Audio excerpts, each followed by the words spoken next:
One of the things, when we talk about talent, potential students, expats, inhabitants up there, present residents, so the talent that is already there, it's a part of this segment. Yeah?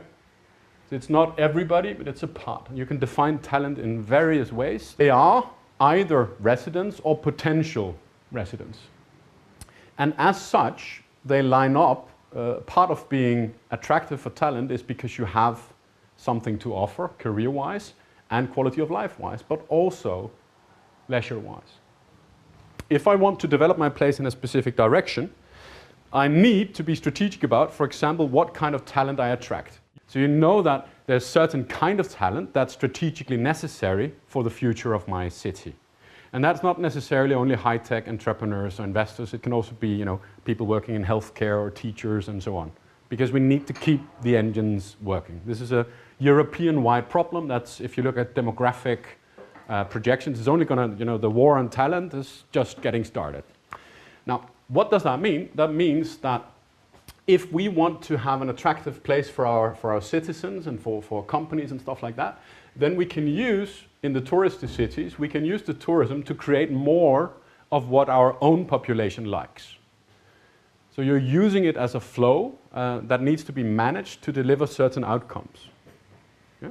This means that both in the tourism promotion and the tourism development becomes very instrumental for your talent attraction and retention. Think about it, if you're, for example, an international student, and you consider what city would you like to study in. Most of the times you will choose a city that's interesting, inspiring, creative, and so on. The image that you've gotten for that city is oftentimes through either cultural depictions, movies, cinema and stuff like that, books, social media posts from your friends, and so on, or curated promotional imagery. Not a counter-narrative, but it's about reshaping the tourism machine to deliver outcomes that are more aligned with what we need as strategic outcomes for the city. There are many places that have so little people that they're even subsidizing people to go and live there.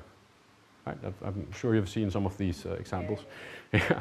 And oftentimes the proposition is back to nature, peace and quiet, out of the rat race, you know, slow, right? Getting back to yourself, finding counter-narrative basically of ambition, innovation, drive.